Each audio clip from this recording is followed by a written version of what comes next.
Ok. Pessoal, estão me ouvindo?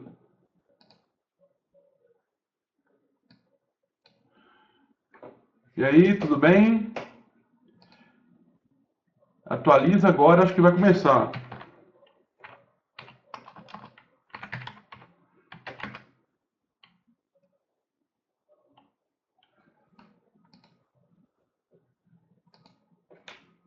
Ok? Tá me ouvindo, pessoal? Dá um sim aí, se tá me ouvindo, se tá. Como que tá a imagem, se a imagem tá boa. Ok? Vamos. Eu acho que agora deu.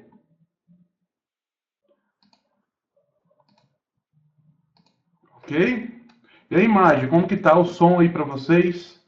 Se o som estiver muito alto, só vocês ajustarem aí no volume, ok? Que eu falo um pouquinho alto mesmo. Ok, pessoal? O som tá bom? Dá um ok aí se o som tá bom. Ah, ok. É 21 horas o horário de Brasília, Alexandre. Tá? Onde você mora? É 21 horas o horário de Brasília, pessoal. Quem é da região aí que tem que ficar ligado aí, que é 21 horas no horário de Brasília. Só imagem perfeita, ok, pessoal? E é o seguinte, no canto inferior direito, é, bem aqui no canto inferior direito da tela, vocês podem mudar a resolução, ok? Por enquanto a resolução não está muito boa, porque falta instalar um programinha aqui, um encoder, para melhorar a imagem, ok? Então é o seguinte, vou esperar mais uns 5 minutinhos para o pessoal acabar de chegar. Enquanto isso, eu queria agradecer aqui a vocês que estão aqui na sala virtual, para a gente começar a nossa aula ao vivo, ok? De onde vocês são? Coloque aí para mim, para ter uma ideia de onde vocês são, ok?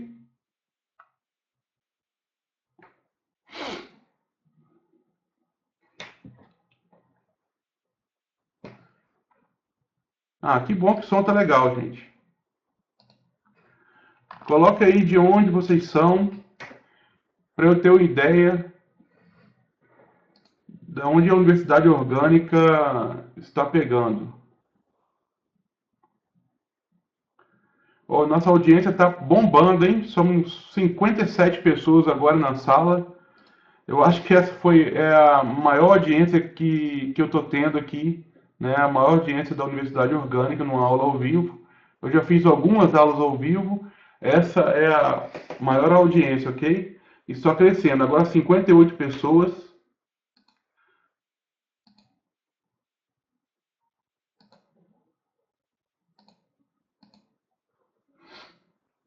Opa, até o Josimar está aqui. Tudo bem, Josimar? Quero dar um abraço aí ao Josimar, Rafael Tavares, Enedi, Cleiton Maia. Cleiton, muito obrigado, cara. O Cleiton foi um dos primeiros, é o primeiro apoiador da Universidade Orgânica. Ok, Cleiton? Eu quero um abração mesmo. Você foi o primeiro apoiador aqui na plataforma. Um grande abraço meu aí. E eu vou daqui a mais tarde ou até amanhã eu te envio o e-book para o seu e-mail, tá? Eu vou entrar em contato e envio o e-book para o seu e-mail. Guilherme de Almeida de São Paulo, Isla de Goiânia, o Cleiton de São Paulo, o Enedi Guarantinguetá, não sei falar essa palavra, Guaratinguetá. Isso, Campina Grande. Eu conheço Campina Grande, Rafael. Já fui em Campina Grande, fui na Embrapa em Campina Grande. Lucas Petronilho, mais quem? José de Souza. Mais alguém aqui? Deixa eu ver. Alessandra Siriguini, do Rio de Janeiro. Cleníria Carvalho, de Poços de Caldas. Lucas Glória, de Volta Redonda. Alexandre, Porto Alegre. Maria de Lourdes, Santa Margarida do Sul. É, Rafael Tavares, Jefferson, Antônio. Ô, Antônio, tudo bem? Conversei com você, hein? Foi semana passada, né? Um abração. Aí uma Pereira, é, mais alguém, deixa eu ver, se eu deixei de falar. Regina Lasmar, Guilherme de Almeida, Alexandre, tem mais alguém? Um grande abraço também para Marina e Ian, que apoiaram a Universidade Orgânica com 100 moedinhas. Grande abraço, Marina. Ok? A gente vai começar agora, pessoal. Já são 9h08, né, da noite. A gente já esperou o pessoal chegar. Quem tinha que chegar já chegou. Então, em respeito a vocês, eu vou começar, ok? Deixa eu ver aqui. Vamos lá. Compartilhar minha tela com vocês aqui. A gente vai começar, ok? Vamos lá. Deixa eu ver aqui. Eu vou colocar no instantinho a imagem e vocês vão me falar se está legal, ok? Olha só. Tá legal a imagem para vocês aí? Compartilhei minha tela. Tá legal? Deixa eu ver aqui. Tá legal minha tela para vocês aí, sim ou não?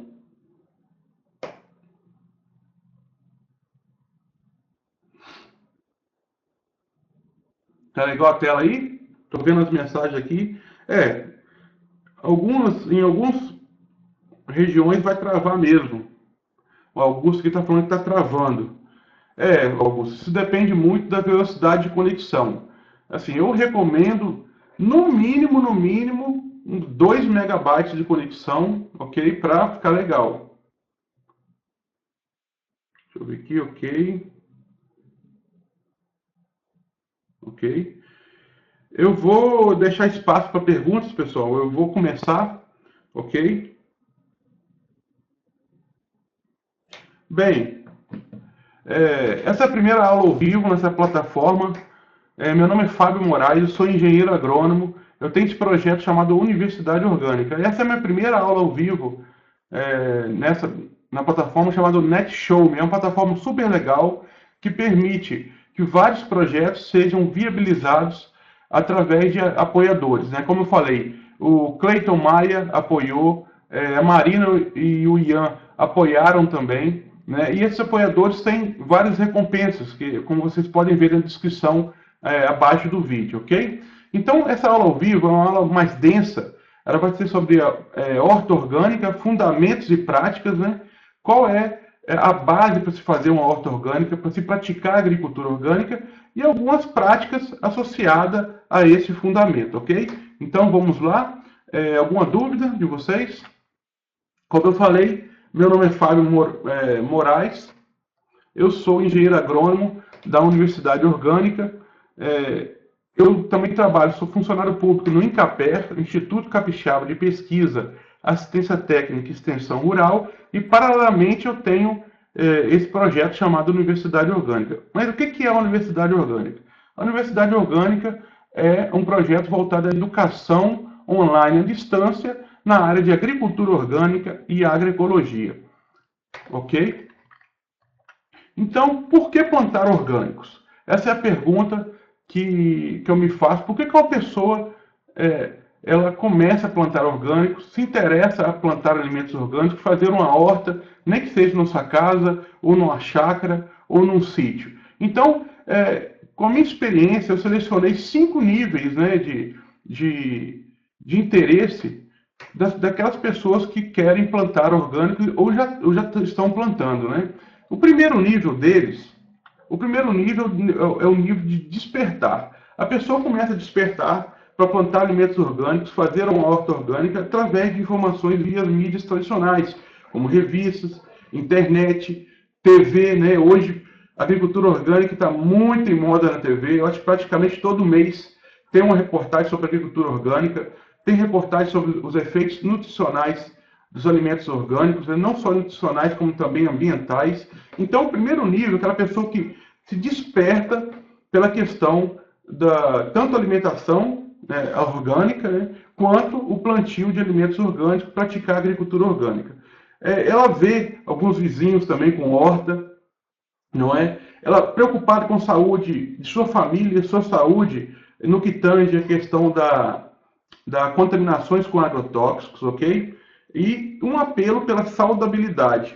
Hoje, graças a Deus, a gente tem um apelo muito grande para a questão da saúde, tanto a saúde humana, né, quanto a saúde do meio ambiente em si.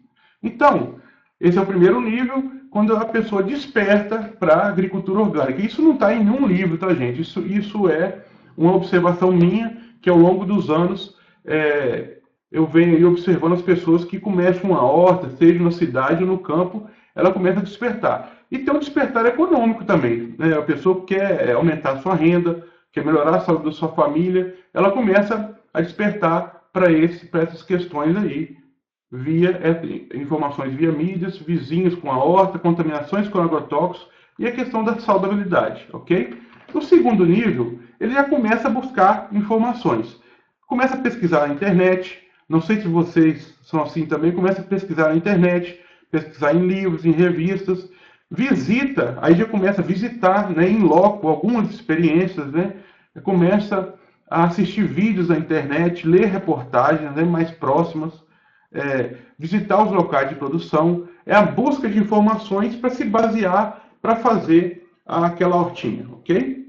O terceiro nível são os primeiros passos. Aí, essa pessoa ou você começa a se aventurar, né? Ele pesquisa na internet, começa a pesquisar na internet, visita também, começa a visitar com mais frequência, né, a zona rural, e as dificuldades surgem. Começa a ter as primeiras experiências com a horta, seja uma horta de fundo de quintal, ou numa sacada de apartamento. Começa a surgir as primeiras dificuldades. Quais são essas primeiras dificuldades? Claro, começa a surgir algumas doenças que ele não conhece, começa a surgir alguns insetos comendo, né, competindo com ele na alimentação, e isso traz muita angústia, ok? Esse é o terceiro nível, ok? O quarto nível, a pessoa começa a praticar o que eu chamo de orgânicos por substituição. O que é orgânicos por substituição?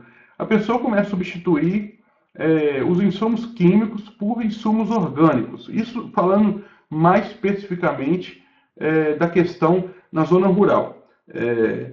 Aquele agricultor que quer passar da agricultura convencional para a agricultura orgânica, ele começa a substituir de modo bem lento a questão dos insumos químicos e por insumos orgânicos. Se ele ficar só nisso, não é legal, né? Ele fica só nesse quarto nível e não aplica os fundamentos da agricultura orgânica. Deixa eu tomar uma água aqui que minha boca já está ficando seca. Ele não aplicando os fundamentos, o simples fato dele só substituir um insumo químico que é proibido na agricultura orgânica por um insumo biológico, isso não é sustentável, mas já está no meio do caminho está no meio da conversão, ok? Então, uma visão reducionista da lógica da agricultura convencional. Esse é um caso que eu acompanho aqui na minha região, é um caso de plantio de morango.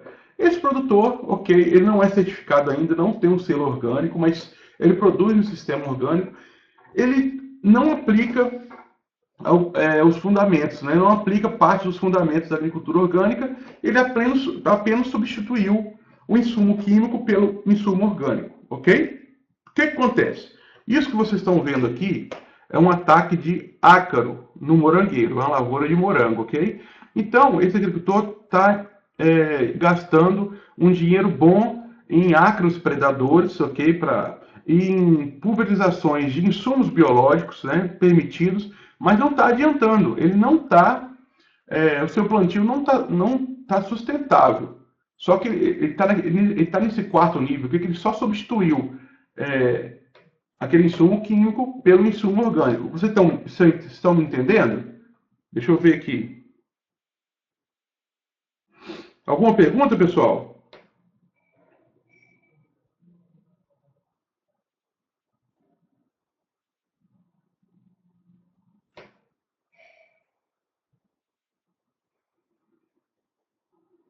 Alguma pergunta?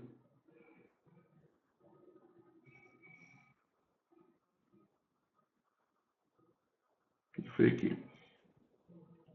Tá, se não tem nenhuma pergunta, a gente vai passar para o quinto nível, ok? O quinto nível é o desânimo, né? A pessoa começa a desanimar, aquela quantidade de doenças, né, que ataca a horta, que ataca o seu plantio, começa a desanimar e fala que as frases que eu ouço. Esse negócio de agricultura orgânica não funciona, né? O custo para produzir orgânico é muito alto, né? E as plantinhas da minha horta estão morrendo. Claro que ele está naquele nível de substituição. Agora, a grande sacada é o sexto nível, que a pessoa começa a utilizar plantas, né? Plantas funcionais, né? Começa a ver a questão da integração versus segregação, né? Que na agricultura você tem que integrar, é um sistema, né? Um sistema de produção de orgânico. Sistema você tem várias partes que se interagem. Então, na agricultura convencional você mais segrega do que integra. Então, a integração é muito importante. Então, essa figura aqui é muito importante, né? Só que não vou explicar tudo isso, claro, está emaranhado aqui, a integração da criação animal com as lavouras, né, com os resíduos, a integração da casa com o gestor, né, todo o sistema integrado para que se aproveite o máximo aqui, se recicle o máximo de nutrientes aqui dentro, ok? Redução da entrada de insumos externos, né, que é o manejo do agroecossistema, aproveitamento de toda a disposição no campo e na cidade, mesmo se você mora numa casa, num apartamento. O lixo orgânico, por exemplo, se você tem um lixo orgânico na sua casa, que creio que seja de 60% a 70% do lixo que a gente produz em nossa casa, é lixo orgânico. Então, esse lixo orgânico dá para ser aproveitado fazendo uma compostagem, por exemplo. E essa compostagem ser utilizada na sua horta. Já é menos um lixo para o aterro sanitário, ok? Então, o manejo do agroecossistema é a grande sacada da agricultura orgânica. É só assim que você vai tender ao equilíbrio naquele agroecossistema, vai reduzir doença, vai reduzir praga. Para isso, a gente vai aprender um pouco sobre os fundamentos e as práticas. Ok? E não para no sexto nível. Então, sétimo, oitavo, nono, né? Porque a conversão, ela nunca para. Ok? Ela nunca para. Sempre há algo para a gente aprender com a natureza, com a produção orgânica. Ok? Deixa eu ver se tem uma perguntinha aqui, alguma coisa. Deixa eu ver aqui. Deixa eu ver uma pergunta de alguém aqui.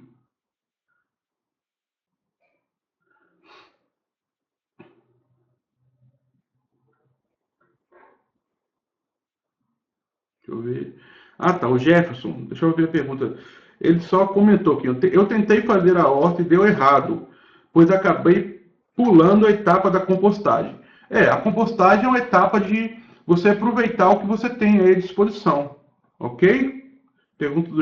Comentário do Jefferson, legal. A compostagem, eu não sei se você mora na zona rural ou na zona urbana. A compostagem eu vou falar mais pra frente agora, ok? Deixa eu ver se tem outra dúvida aqui. A dúvida da Beatriz é legal. Beatriz Fagundes. Para produzir alimentos orgânicos na cidade, não poderei utilizar água tratada, né? Não, não é verdade. Você pode utilizar água tratada, ok? Não tem problema nenhum. Desde que essa água não tenha resíduos de agrotóxicos, ok?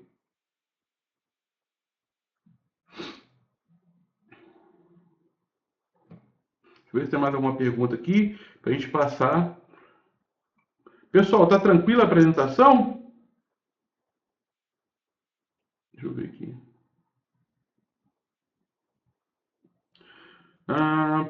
Romário Rodrigues, o senhor sabe de algum curso à distância sobre agricultura orgânica ou algum curso da área de orgânica à distância? Se souber, nos avise. Ô, Romário, eu vou lançar um curso à distância, mas deve ser para o final do ano, não agora, ok? Mas você vai ficar sabendo antes de eu lançar. Deixa eu ver aqui. Ok. Então vamos em frente, pessoal.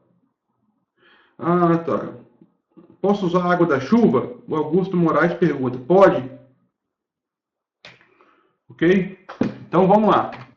Então a gente vai entrar em alguns fundamentos agora, resumindo aqui de forma bem didática para vocês. Eu coloquei 4 fundamentos aqui, né? O primeiro fundamento é solo saudável é solo vivo. O segundo é diversificação do agroecossistema. O terceiro é reciclagem dos nutrientes. E o quarto é teoria da trofobiose. Esses são os 4 fundamentos que, se vocês entenderem direitinho, vocês vão fazer uma horta orgânica bem legal, ok? Então vamos lá. Solo saudável é solo vivo, ok? O solo, na agricultura convencional, o solo ele é utilizado mais como suporte, né, do que tudo, né? Só que o solo ele tem 4 partes bem importantes, né? De 25 a 30% do solo ele é ocupado com ar, né? 25 a 30% com água, 45% de minerais e 5% do solo é considerado orgânico. Preste atenção nesse 5% orgânico aqui, porque a água, o ar e os minerais são alimentos, né, mero alimentos para essa parte orgânica do solo, que é muito importante para quem quer fazer aí uma agricultura orgânica saudável, ok? Esses 5%, eu vou destrinchar um pouco desses 5% de orgânico. Nesses 5% de solo orgânico, eu tenho 95% de matéria orgânica em decomposição, que são resíduos de plantas, de animais em diversos estágios de decomposição. E 5% são organismos do solo. O que são esses organismos do solo? É a macrofauna, né? São pequenos insetos, minhocas, que fazem esse papel da decomposição da matéria orgânica, ok? São micro-organismos como bactérias, fungos, né? Que também tem um papel muito importante na saúde do solo. Existe uma bactéria chamada bactéria fixadora de nitrogênio. Ela é muito importante, ela consegue captar o nitrogênio do ar. E em associação com certas espécies leguminosas e gramíneas, ela permite que esse nutriente esteja à disposição para a planta de uma forma mais assimilável, ok? Então, a gente vai se basear nesses 5% de solo orgânico, que é um solo. Essa parte de 5% é uma parte muito importante para quem vai fazer agricultura orgânica, ok? Então, veja essa foto aqui. Esse é um exemplo de 2 plantios, né? Um plantio de alface e um plantio de mamão, ok?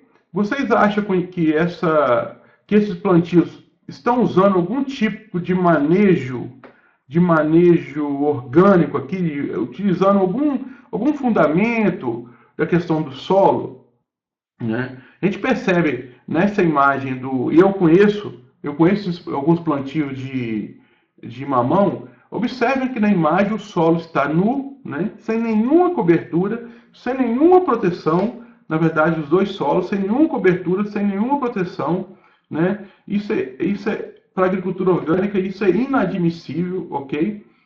Solos tropicais tem que ficar coberto, né? Observe que o plantio da alface também da mesma forma, o solo totalmente nu. Então são plantios convencionais de alface e de mamão que não são orgânicos, ok? Então vamos ver as outras 2 fotos para você comparar. Então, os solos tropicais, eu deixei aqui 5 diquinhas para solos tropicais. Não revolver intensivamente o solo. Utilizar plantas que mantêm associação com bactérias fixadoras de nitrogênio, adubação verde.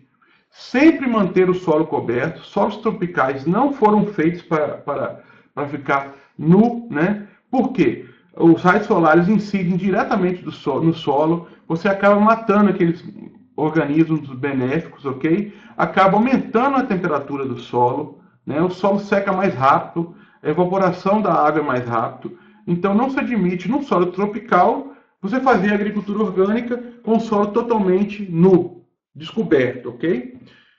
Praticar o plantio direto com cobertura verde ou viva, ou palhadas, né? E o uso de biofertilizantes também, ok? Agora, observe a diferença, ok?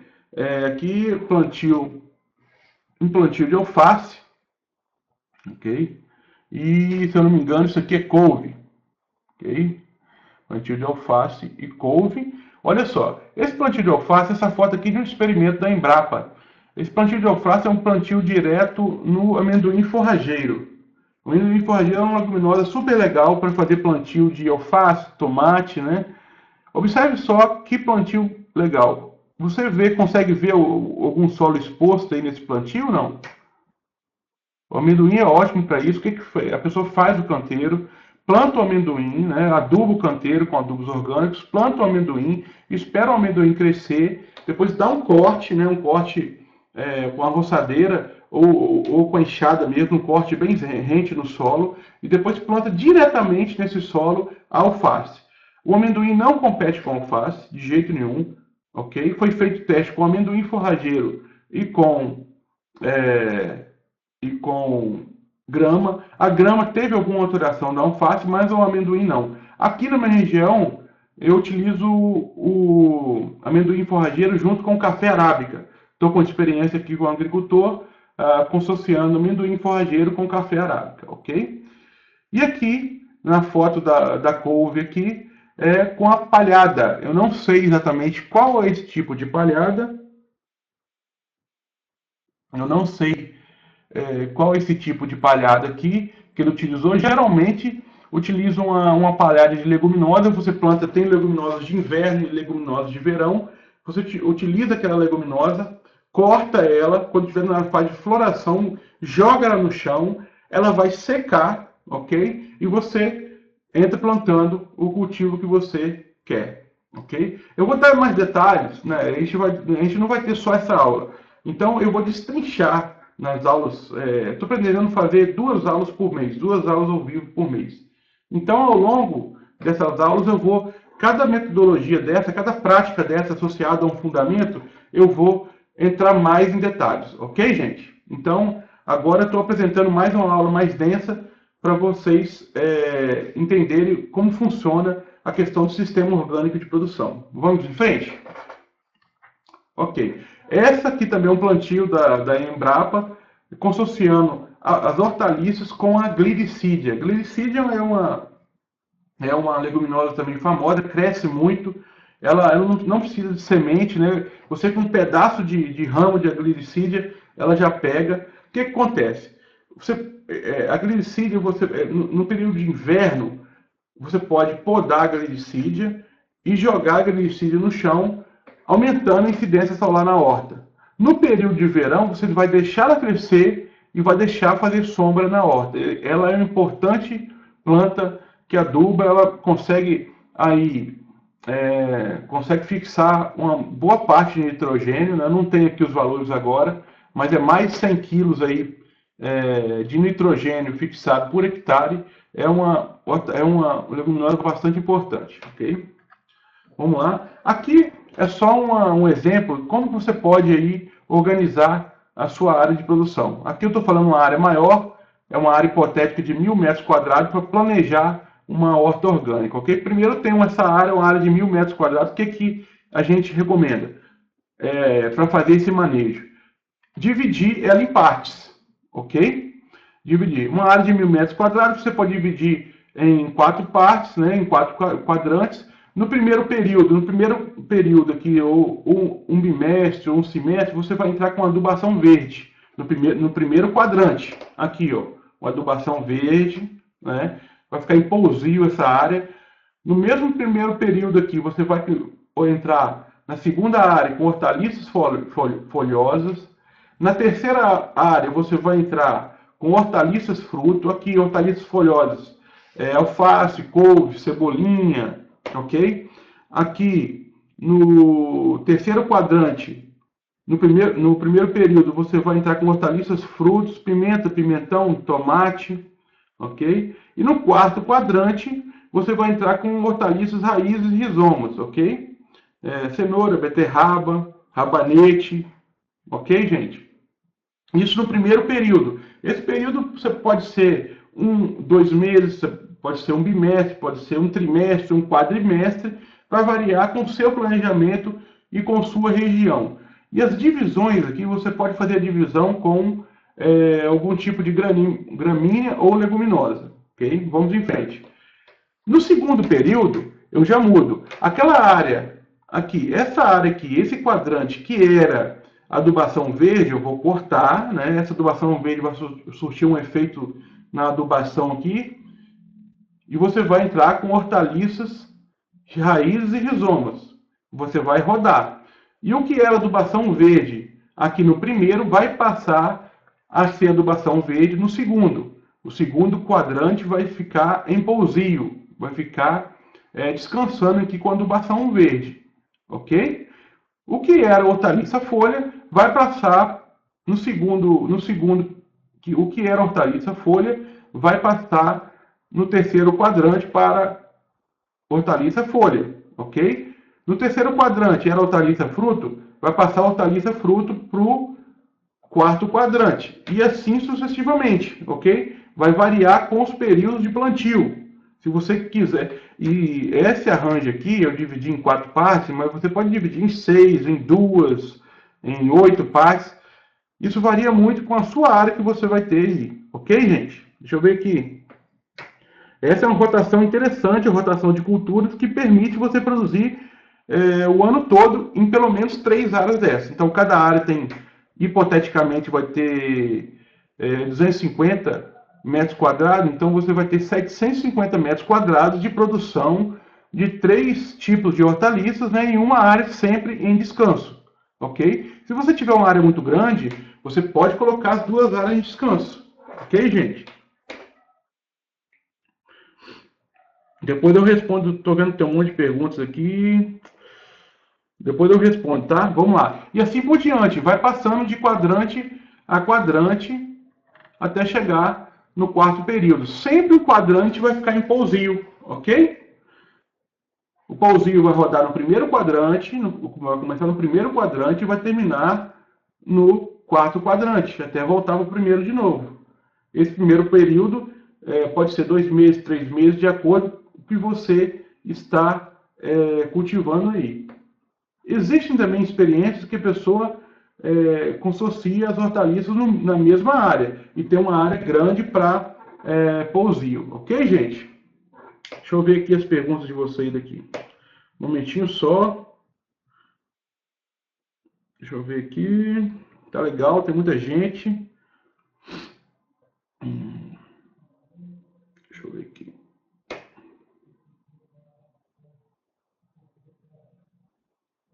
Deixa eu ver.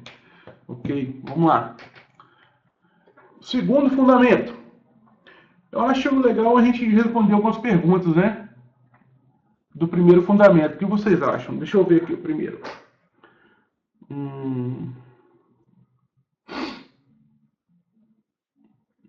Deixa eu ver a pergunta aqui.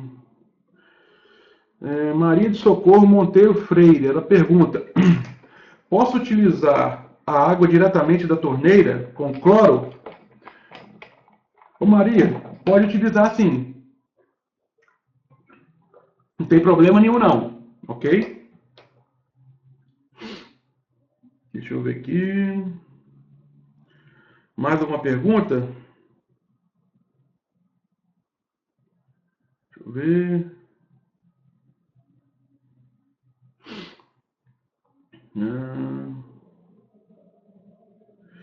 Augusto Moraes. Qual a produção média para uma área de 1.000 metros quadrados? Não sei, Augusto. A gente vai ter que conversar. Não sei. Varia muito com o tipo de hortaliça, o tipo de fruta.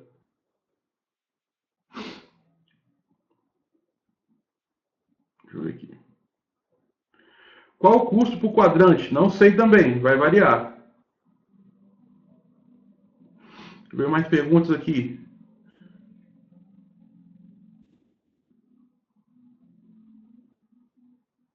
Tem uma pergunta aqui. Um momentinho só. Fernanda Morandi. Opa, essa aqui eu conheço. Essa aqui eu conheço, minha irmãzinha. Fernanda, eu conheço a horta dela também.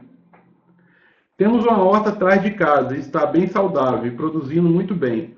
Mas utilizamos esterco, pode? Claro que pode. Eu já fui aí, já conheço, tá tudo legal.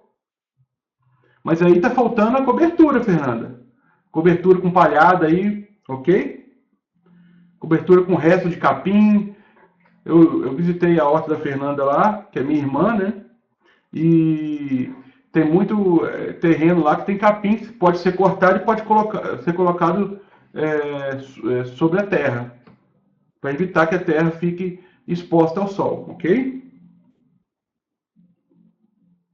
E o consumo médio de água vai variar com o tipo de hortaliça. Geralmente as hortaliças têm a raiz pouco profunda, então ela consome muita água, porque dependendo do trato que você vai dar no solo, se o solo estiver totalmente descoberto, você vai gastar mais água do que tivesse coberto, ok? Porque está descoberto, os raios solares vão bater no solo e vão evaporar essa água.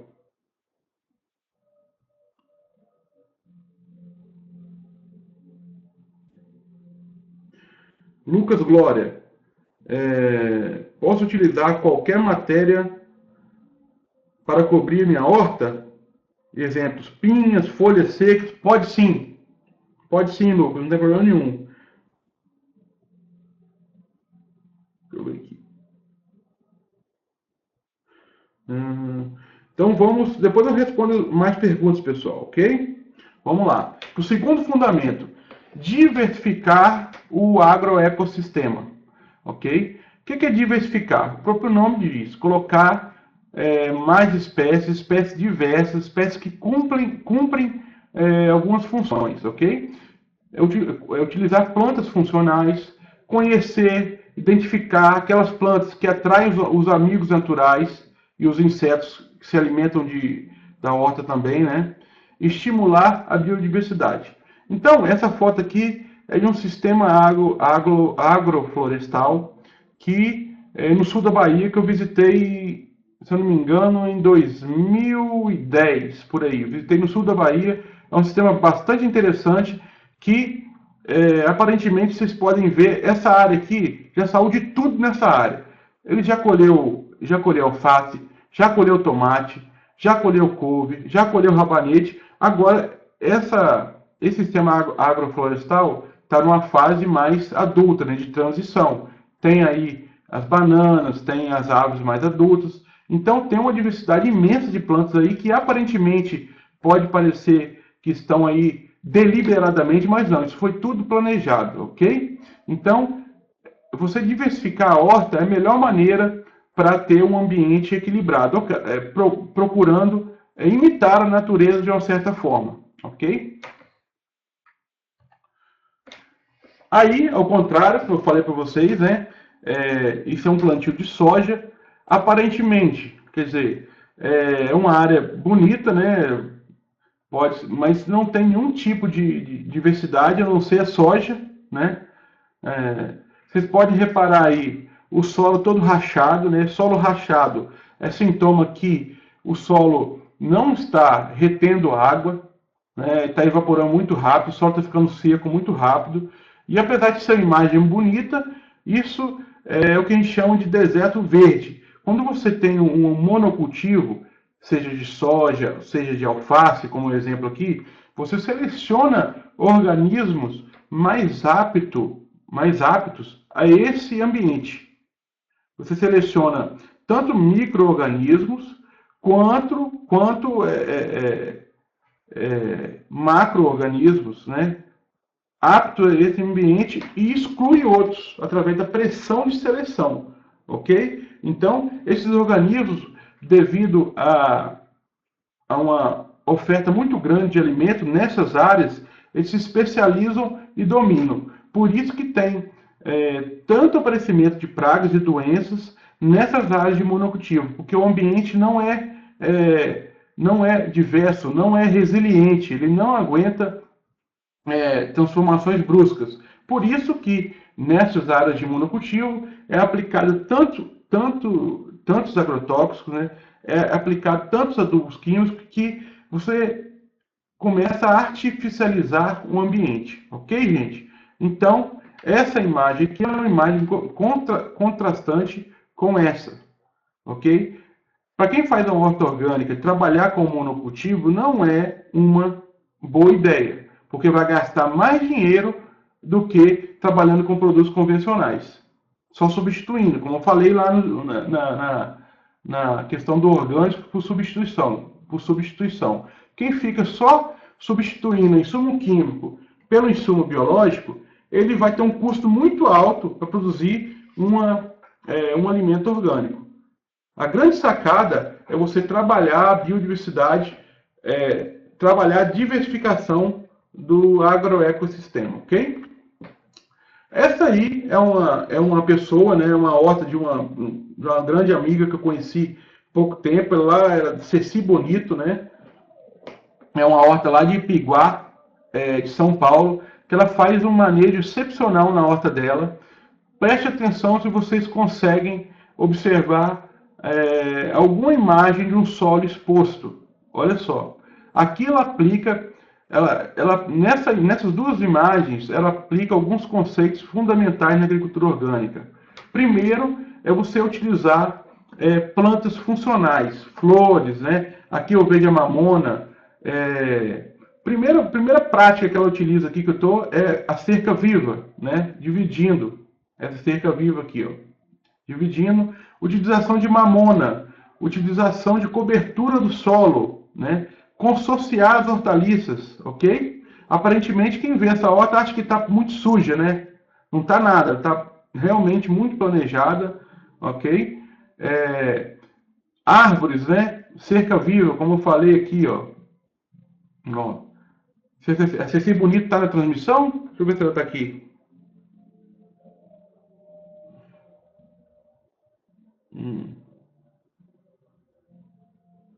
Deixa eu ver se ela está aqui.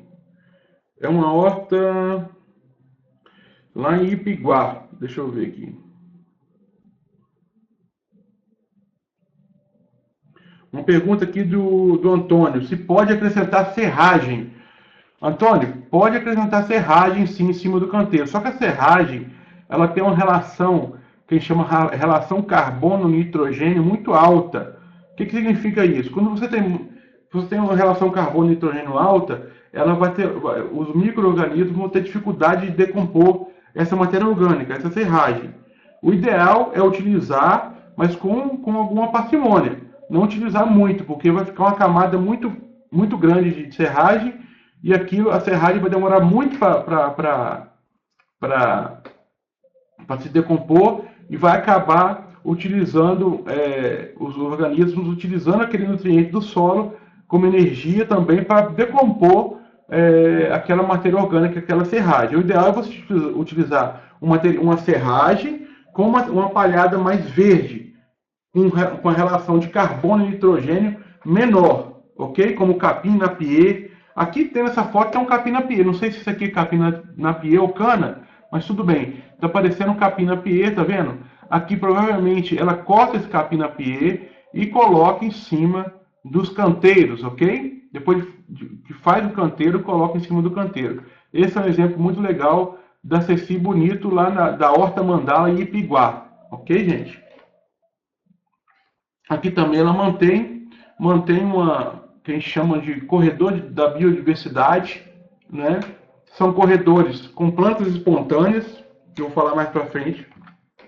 Aqui é outro case de sucesso, é uma pousada lá em Domingo Martins, aqui mesmo no estado do Espírito Santo, né? Esse é um plantio de morango, né? Morango orgânico, em que ela deixa a cada 6 canteiros, né? Vamos contar 1, 2, 3, 4, 5, 6.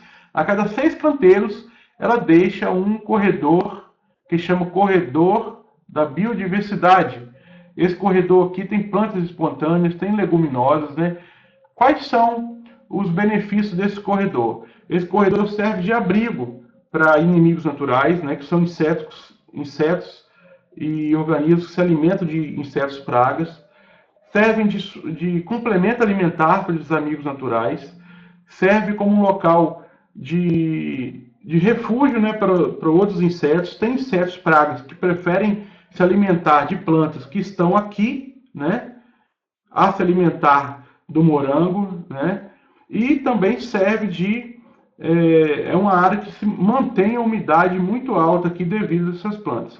Nesse caso, nessa lavoura aqui, ela muda de local. Essa lavoura não fica nesse local, ela não planta de um ano para o outro, sempre mudou. Depois que sai daqui, ela entra com uma leguminosa, né?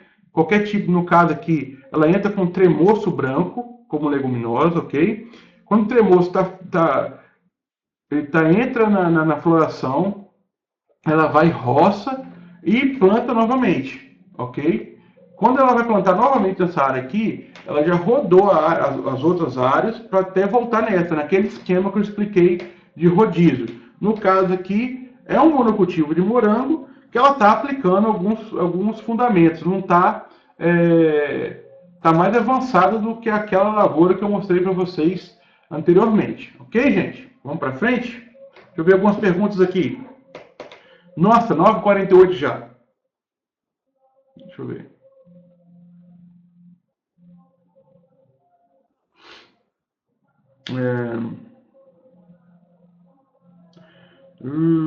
Deixa eu ver aqui. Essa pergunta aqui é uma pergunta desafiadora, hein? Maria do Socorro Monteiro Freire falou o seguinte: o que fazer com as formigas que atacam algumas plantas? A formiga, na agricultura convencional, eu te recomendaria comprar uma isca, né? Mas como não é agricultura, a formiga, você tem que utilizar técnicas que surtam efeito a médio prazo, a curto prazo, a médio e a longo prazo. Quais são as técnicas que surtem efeito a médio prazo, a curto prazo? Tem algumas iscas biológicas no mercado para conter aquela infestação que você está tendo aí, ok?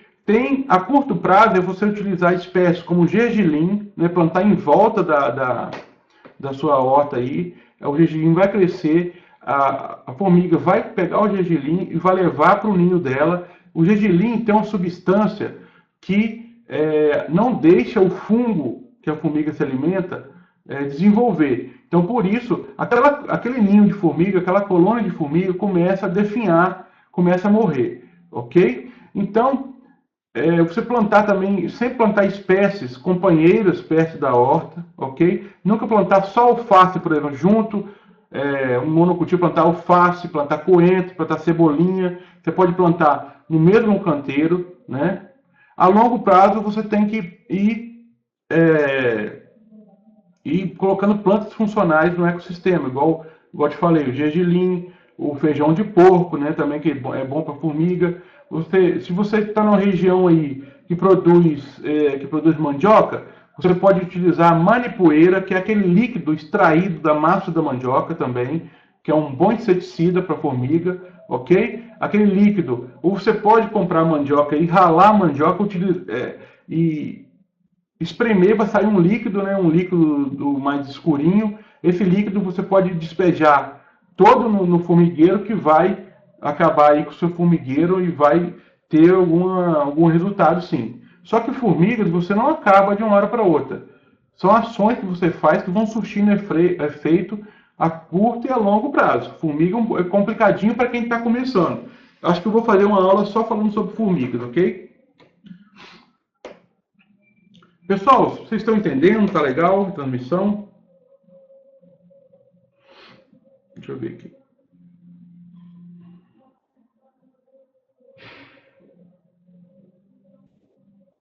Aí, ó, o Augusto Moraes falou: eu uso gergelim para combater as cortadeiras. Como que você usa, Augusto? Fala para o pessoal aí.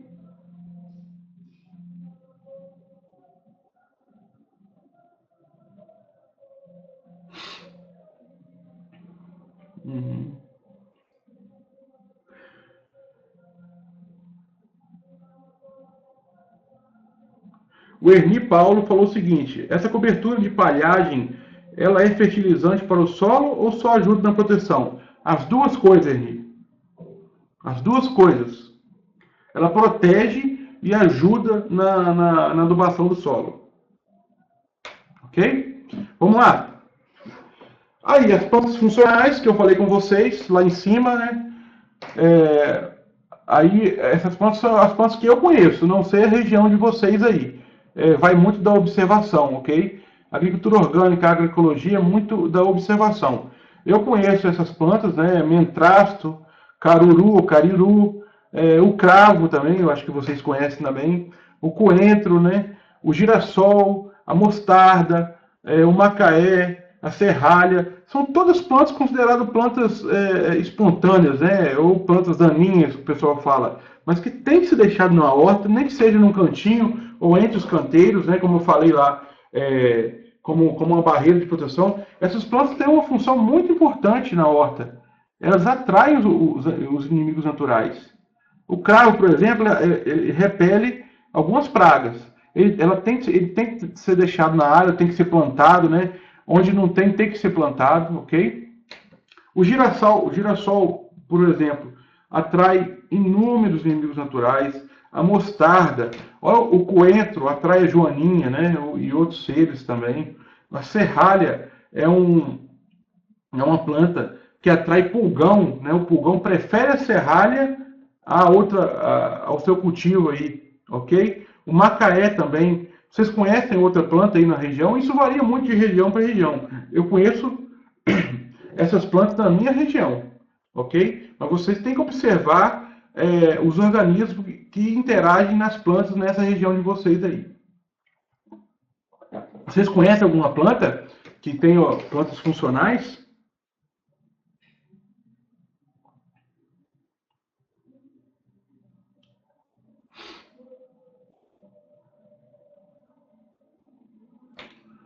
Vamos lá, vamos para frente, que são quase 10 horas, a gente já está atrasado. Aí, são alguns organismos, né? Esse bichinho aqui é o tricograma, é um parasitoide. Esse bichinho aqui é um percevejo, chamado Orius, ele é um predador voraz. Esse aqui é tesourinha, também um predador. Esse aqui é um parasita de outros insetos. Esse aqui também é um parasita de outros insetos. A joaninha, a famosa joaninha, várias espécies aqui. Esse é uma vespinha também que parasita outros insetos. Esse aqui também é um parasitoide. Né? Todos esses insetos vocês têm que ter na horta. Tem que atrair de alguma forma. Ok? E tem já empresas que vendem esses insetinhos. Vendem esse aqui, que é o tricograma. Vendem esse aqui, que é o Orius. Algumas empresas vendem esse aqui, que eu esqueci o nome agora. Vendem esse aqui também. O pessoal que falou que se a palestra vai ficar gravada, vai. E eu vou enviar também, eu vou enviar os slides também para quem quiser, ok? Só deixar o e-mail comigo, deixar o e-mail lá, entrar no blog, entrar no universidadeorgânica.com.br, deixar seu e-mail lá na base de dados que eu vou enviar um e-mail com todos esses slides, tá, gente? Vamos lá para frente. Então, biodiversidade planejada é a palavra. Antes de planejar sua horta, não é só planejar o que plantar também, como cultivo, o que plantar, mas também planejar o ambiente em si para plantar. Não é uma coisa difícil, mas para quem está começando aí, a gente dá uma ajuda, ok? Só essa ajuda também eu posso dar online para vocês. Como eu não tenho condições agora de sair e rodar o Brasil todo, eu fiz esse projeto Universidade Orgânica para a gente, pelo menos, ajudar quem está querendo começar aí. Eu já conversei com o Antônio, né, sobre a parceria no projeto dele, já conversei com alguns aqui também. Deixa eu ver aqui. E essa plataforma NetShow permite que, se você quiser apoiar, né, esse nosso projeto Universidade Orgânica, ele te permite apoiar você doando algumas moedas. Essas moedas são virtuais, né? Como fez deixa eu ver o nome dos dois aqui. Como fez a Marina, o Ian, o Cleiton e o João, né? Então, é o seguinte, esses são os apoiadores, né? Para os apoiadores, eu dou algum tipo de recompensa, né? A recompensa está logo aqui embaixo do vídeo, né? Então, vamos continuar. Ok? Reciclagem de nutrientes. Muita coisa importante também. Na reciclagem de nutrientes, aproveitamento de insumos internos locais, uso de adubação verde, que eu já falei, uso de compostagem e uso de biofertilizantes. Imagine uma floresta, como nessa foto. Essa floresta tem um certo equilíbrio, ok? Essa floresta é uma floresta, está me parecendo que é a floresta amazônica, né? Não importa muito. Essa floresta está em equilíbrio, de certo modo, porque as folhas que caem no solo, são decompostas pelos micro-organismos e acabam liberando nitrogênio, liberando nutrientes para as plantas que estão aqui. Né? Essas plantas crescem, se desenvolvem, fazem fotossíntese, morrem, né? Começam as folhas a cair e fecha o ciclo. Isso numa floresta madura, né? Numa floresta bem diversificada, há um equilíbrio biológico aqui de organismos se interagindo aqui dentro, ok? Mas na agricultura é diferente. Na agricultura, o homem vem, derruba isso aqui, né? Qualquer tipo de agricultura, né? A agricultura é a invenção do homem, né? Seja agricultura orgânica ou convencional, é um impacto ao meio ambiente. Então, o que a gente tem que procurar fazer? Observar e, de alguma forma, imitar a natureza, ok? Aproveitar os insumos que a gente tem localmente, fazer compostagem, né, que é muito interessante, que aqui, nesse solo, a compostagem é feita de modo natural, pela natureza, usar biofertilizantes e adubação verde. Algumas dicas que eu dou para quem quer começar, ok? Primeira coisa, primeiro passo para quem quer começar a fazer uma horta é fazer a análise do solo, fazer uma análise química e física do solo, para conhecer como está seu solo, não é isso? Conhecer direitinho a parte química e física. A parte biológica é uma parte mais difícil, que você pode fazer análise também, mas é uma análise mais cara, né? Que a gente não recomenda fazer, que você corrigindo quimicamente o solo e vendo a parte física, a parte biológica com certeza vai melhorar, ok? Então faça uma análise química e física do solo. Se você não tem um laboratório aí, procure um laboratório por perto, né? E retire uma amostra do solo e mande para o laboratório para analisar. Se você quiser mandar também a amostra para mim, a análise para mim também, eu posso fazer uma recomendação para você aí, tranquilo, né?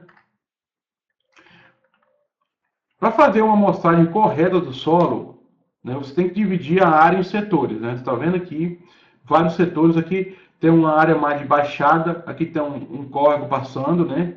Uma área mais de baixada, aqui tem uma área mais de morro, aqui está a calha do rio, aqui também uma área de meia baixada, né? Dividindo a área em blocos, né? em áreas distintas, você coleta subamostra de solo. Cada pontinho preto desse aqui é uma subamostra, ok? Você vai dar uma limpeza na área, não muito, né? Limpar um pouco, tirar o excesso de resíduo orgânico e vai tirar uma amostra de 0 a 20 centímetros, como se fosse uma fatia de bolo, e colocar num recipiente seco e limpo, ok? E cada subamostra desse aqui, ó, esse conjunto de subamostras aqui vai compor uma amostra do seu solo, ok? Então, nesse caso aqui, em 1 hectare de terra, em 10 mil metros quadrados, a gente recomenda de 15 a 20 subamostras, né? Vai fazer aquela fatiazinha de bolo de 0 a 20 centímetros e colocar no balde, vai juntando. Depois você homogeneiza aquilo ali com a mão, retirando o torrão e tira uma amostra de 300 gramas e manda para o laboratório, ok, gente? O segundo passo é corrigir as deficiências do solo baseado na análise do solo. O uso de corretivos, se necessário, o calcário, o gesso, o calcário são permitidos na agricultura orgânica, as fontes permitidas de fósforo e de potássio na agricultura orgânica, os sais permitidos também, sulfato de zinco, de cobre, né? E o uso de biofertilizantes. Esse no segundo passo. No terceiro passo, listar todas as possíveis fontes locais de matéria orgânica, seja ela humus de minhoca, seja ela algum tipo de capim que pode ser utilizado para compostagem, ou está aqui, né? Seja ela esterco bovino, esterco suíno, bem que o suíno eu não recomendo muito utilizar. Esterco de coelho, né? Esterco de galinha também é muito importante. Você listar o que você tem à mão aí, o que você tem na região para ser utilizado na sua horta orgânica. Esse é o terceiro passo. O quarto passo é integrar essas fontes de nutrientes com sua horta, ok? Utilizar a compostagem laminar, né? Que essa compostagem se faz sobre o solo. A compostagem convencional, a utilização de leguminosas para adubação verde, que eu vou falar mais para frente, que é um assunto bem legal. Leguminosas, eu sou particularmente fã do uso de leguminosas, né? E eu vou destrinchar um pouco. As leguminosas, agora eu vou destrinchar um pouco sobre o uso das leguminosas, ok? As leguminosas, eu sou particularmente fã delas porque ela tem uma associação muito importante com algumas espécies de bactérias. O que acontece? Na atmosfera eu tenho 75% de nitrogênio, né? Nitrogênio atmosférico é um gás, né, que as plantas não conseguem utilizar esse nitrogênio em forma de gás, ok? Esse nitrogênio é um dos nutrientes que a planta mais absorve. Não significa que ele é o mais importante, mas em quantidade é um dos nutrientes que a planta mais absorve, que forma proteína, né? Responsável pela formação da proteína na planta, ok? O que essa bactéria faz? Ela coloniza a raiz da planta através, ela entra aqui, ó, tá vendo aqui? Esse é um esquema de uma raiz de uma planta cortada, né? Eu estou mostrando aqui, essa bactéria está no solo, está na solução do solo.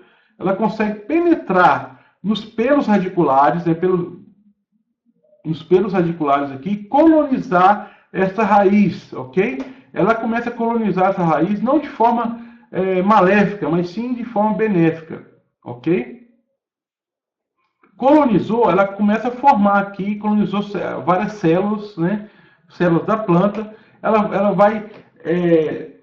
vai como se fosse escravizar essas células dessa planta, né? Formando bacterióides, né?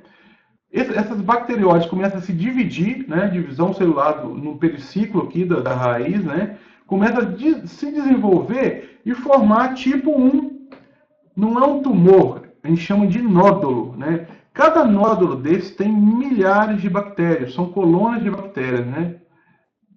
Então, essas bactérias conseguem processar esse nitrogênio que está no ar, né? Processar esse nitrogênio que está no ar e transformar esse nitrogênio de uma forma que a planta possa absorver, ok?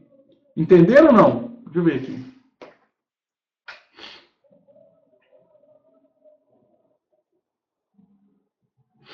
Mais perguntas? Deixa eu ver quem está aqui. Deixa eu ver.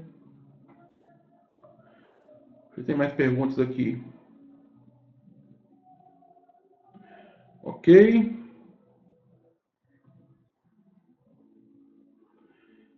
Deixa eu ver. Lá no finalzinho eu respondo mais perguntas, tá, gente? Ok?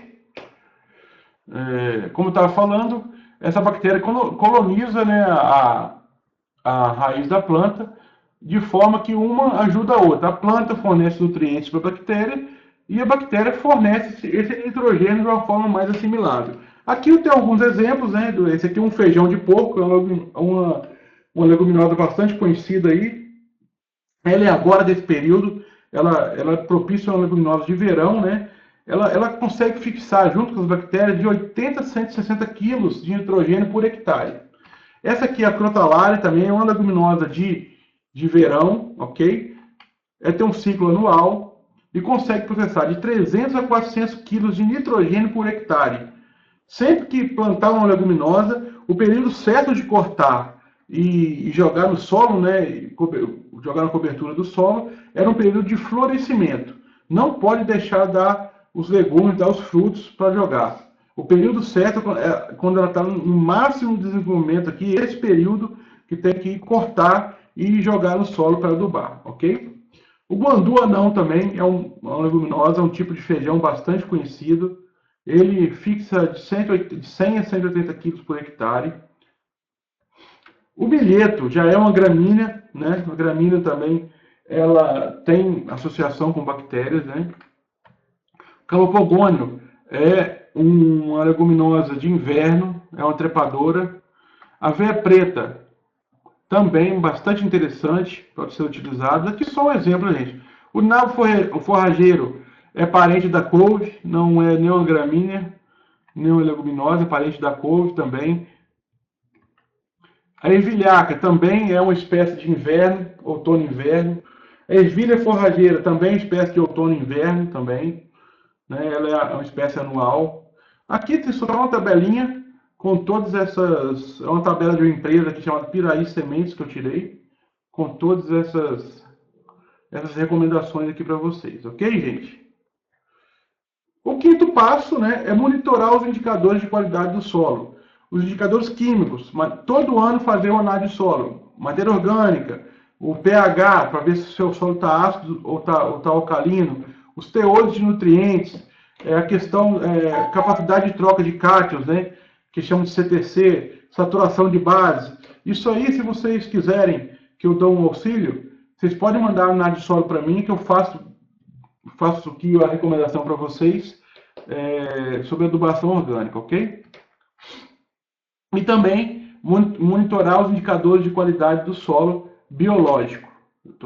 Aí a análise disso em laboratório fica muito caro, mas eu recomendo que vocês observem o solo, peguem o solo, vejam, pelo menos o que vocês conseguirem observar, a questão de pequenos insetos, né, pequenas minhocas, ver de ano a ano, faça uma análise de solo por ano para ver, observe o seu solo também para ver se esses indicadores vão aumentar ou vão diminuir, né?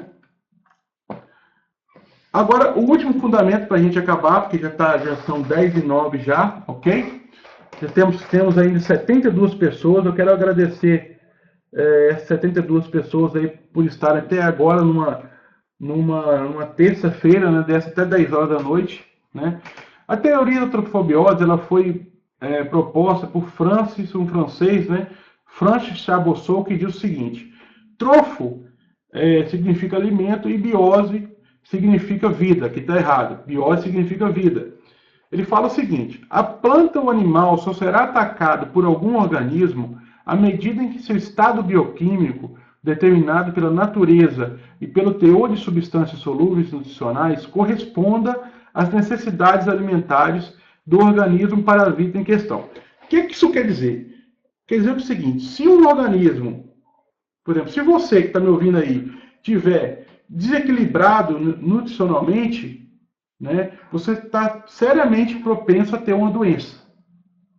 Tanto supernutrido como subnutrido. Você tem que ter um equilíbrio na sua nutrição. Mesma coisa são as plantas. O que acontece?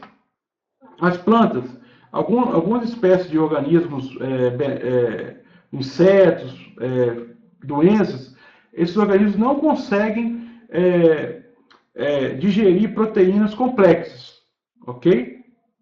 Que são formadas dentro da planta. Quando uma planta está subnutrida ou subnutrida, começa a sobrar proteínas simples, né? Essa proteína simples acaba atraindo alguns insetos. Esses insetos conseguem, e no caso alguns agentes de doenças, fungos, vírus, bactérias, conseguem processar essa proteína simples, mas não as complexas. Então imagine uma planta com excesso de adubação. Essa planta tem muitos aminoácidos solúveis ali na sua seiva. Então, os insetos e as doenças conseguem, de maneira muito fácil, assimilar esses aminoácidos solúveis, ok? Ao contrário das proteínas complexas. Então, acaba atraindo mais insetos, mais doenças para a sua plantação. Por isso que a agricultura convencional, que utiliza muito agrotóxicos e muito adubo químico sintético, tem muita praga, porque a planta está super nutrida, ok? Super nutrida no sentido mais complicado, né? Está super nutrida. Você tem muito aminoácido solúvel na seiva. O inseto, de alguma forma, o inseto doença consegue detectar esses sinais da planta. Isso já foi provado cientificamente e é atraído por esses sinais e começa a atacar a planta, ok? Acontece a mesma coisa que eu falei, ó. Uma proteína é formada por uma sequência de aminoácidos, né? Quando você tem uma proteína muito complexa ali, ele não consegue, o inseto, a doença não consegue digerir, né? Ao passo que você tem aminoácidos soltos na seiva da planta, o inseto consegue digerir, ok? Então, acaba atraindo esses insetos ou doença para a planta.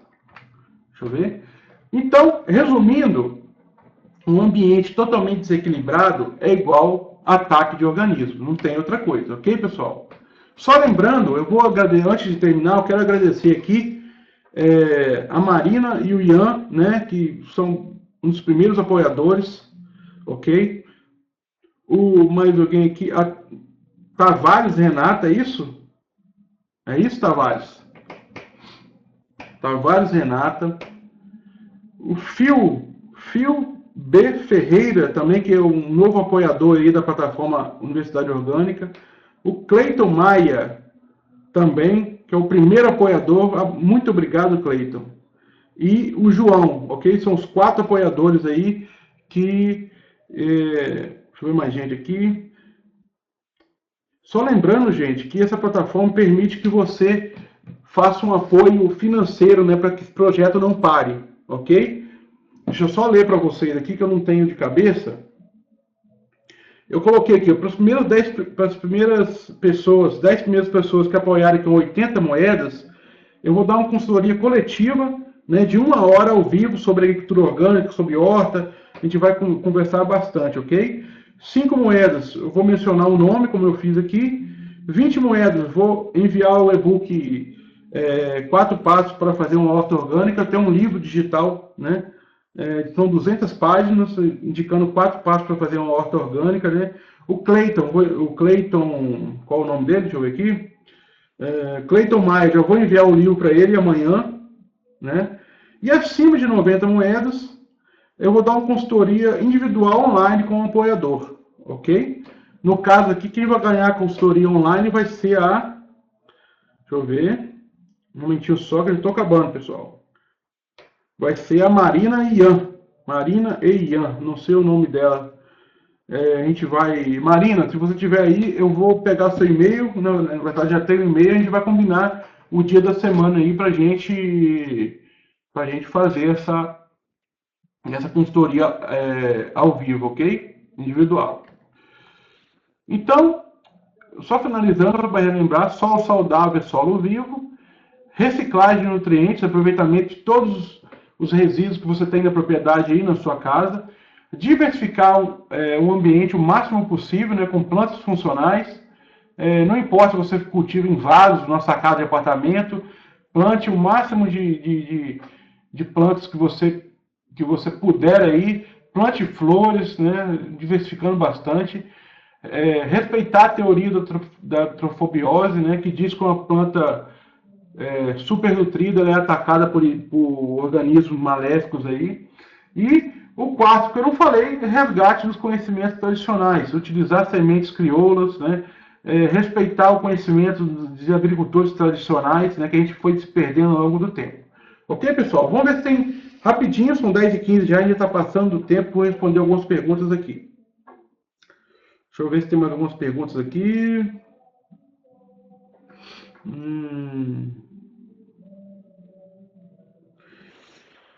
Alexandre perguntou uma pergunta interessante.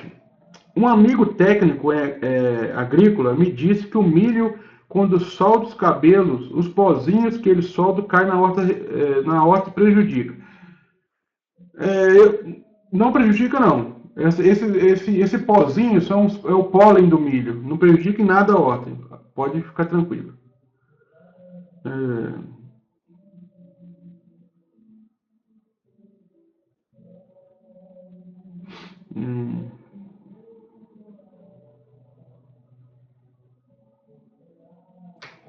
Enedi perguntou aqui. E se esses animais são alimentados com produtos transgênicos, teremos contaminação? Isso não foi estudado ainda, Enedi. Eu conheço produtores orgânicos que utilizam esterco bovino. Esses bois são criados com milho transgênico. Mas a certificadora certifica mesmo assim. A gente não tem ainda análise química dizendo, algum tipo de análise química ou de laboratório dizendo se contamina ou não, ok? Mas infelizmente existem agricultores que utilizam, no caso, fontes de esterco bovino, que esses bovinos são alimentados com milho transgênico, soja transgênica. Isso a gente dificilmente encontra, né, aqui na minha região mesmo. A gente dificilmente encontra esterco sem a questão do gado sendo alimentado com milho transgênico. Mas, enfim, é um passo a ser dado. Para usar os estercos, Maria do Socorro, para usar os estercos, os animais precisam ser alimentados de forma orgânica? Maria, teoricamente sim, ok? Teoricamente sim, mas não a realidade, infelizmente, não é isso que acontece. O Eni Paulo pergunta: quais as leguminosas usadas mais eficientes? Quais leguminosas mais eficientes usadas? O Eni, não tem uma mais eficiente que a outra, varia muito da sua região. Eu gosto muito de mucuna preta, eu gosto muito de guandu anão, eu gosto muito de crotalária, várias espécies de crotalária, eu gosto muito. Agora, não existe, dependendo da sua região, se for uma região mais fria, você vai escolher uma leguminosa mais adaptada a essa região, a estação do ano sua aí. Se for uma região mais quente, é uma leguminosa mais adaptada. Não existe aquela que é a melhor de todas, ok? Deixa eu ver aqui. Tavares Renata, obrigado aí pelo apoio, com 5 moedinhas, ok? Opa, Tavares, apoiou com 15 moedinhas, obrigado demais.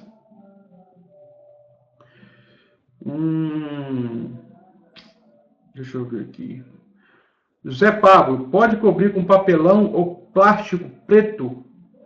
Eu já vi experiência, Pablo, com papelão, ok? Se você tiver papelão aí sobrando, é legal.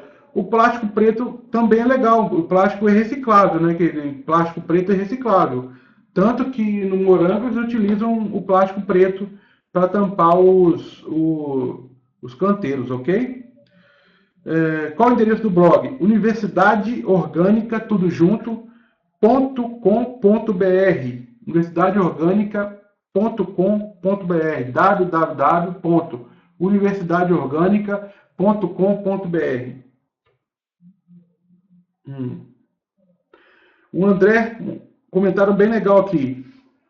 Pela experiência que tenho em trabalho com hortas, uso também hortelã nas bordas dos canteiros. Evita formigas e fungos na horta. Beleza, André, isso mesmo, cara.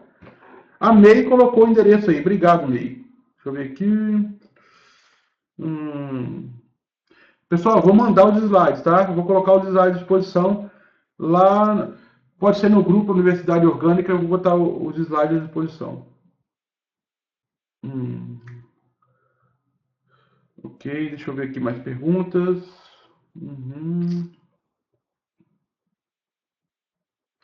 O uso de plástico na cobertura é aconselhável e aceito na produção orgânica?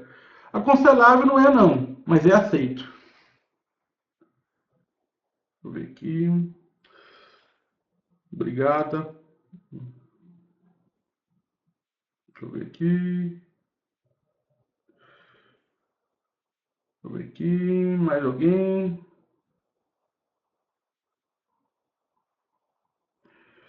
Pessoal, eu acho que é isso. Eu queria agradecer muito aqui aos apoiadores do projeto, ok?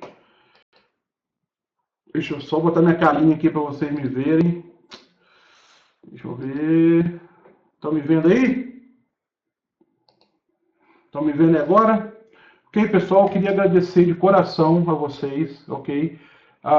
Todos vocês, ok? Aqueles que apoiaram também. Eu vou estar fazendo uma sistematização aqui do pessoal que apoiou. Eu queria agradecer muito aí a sua paciência comigo. Eu prometo que na próxima não vou passar de 1 hora, que agora extrapolou muito, ok? Não vai ter só essa aula. Eu estou planejando fazer pelo menos 2 aulas por mês, né? Porque eu dedico a esse projeto umas 3 horas por dia. Então, eu tenho um tempo muito escasso com esse projeto, mas enfim, a gente está levando. Então, pelo menos 2 aulas ao vivo eu vou dar por mês. Eu quero agradecer novamente aqui, muito legal, a doação da Marina, a doação da Tavares, a doação do Fio Ferreira, do Cleiton Maia e do João, ok? Muito obrigado. Eu vou entrar em contato com os apoiadores. Se você quiser apoiar também esse projeto nas próximas gravações, fique à vontade, ok? Que eu vou dar várias recompensas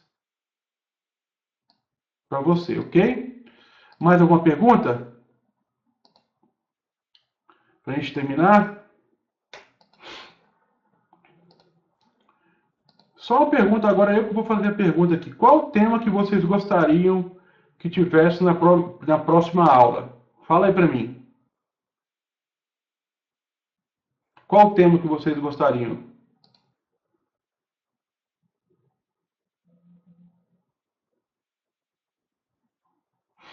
Coloca aí para mim aí qual o tema que você gostaria.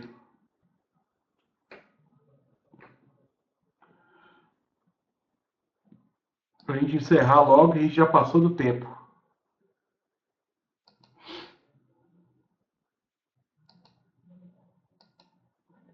Deixa eu ver aqui. Valeu, gente. Gente, então tá. Se não tem nenhuma pergunta, eu vou responder as perguntas aqui depois, tá? Se vocês quiserem fazer perguntas depois, apoiar também o projeto depois, pode apoiar que depois deixa eu ver, adubação em vasos, interessante.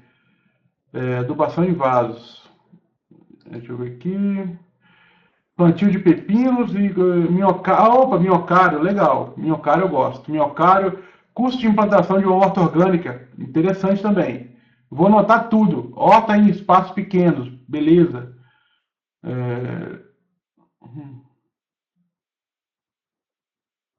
Uhum. Felipe, eu pergunto legal aqui. Qual dos solos você recomenda no geral? Barro, terra adubada ou substrato à base de turfa? Isso para plantio em vasos? É isso, Felipe? Plantio em vaso eu utilizo o seguinte: eu utilizo 40% de substrato, que é substrato inerte, e 60% de humus de minhoca ou terra vegetal, para plantio de vaso. Agora, o tipo de solo para plantio maior, para mim, não interessa. A questão é o tratamento que você vai dar ao seu solo. O solo em si, o tipo de solo, para mim não interessa muito. Agora, plantio em vasos, plantio doméstico de hortas em vasos, aí é outra coisa. Aí você vai ter que criar o solo ali. Eu não recomendo um solo argiloso, você falou barro, né? Eu recomendo, o que eu faço é colocar 40%, né, 60% de humus de minhoca e 40% de substrato. Substrato à base de tufa também é legal. Biodigestor, muito legal.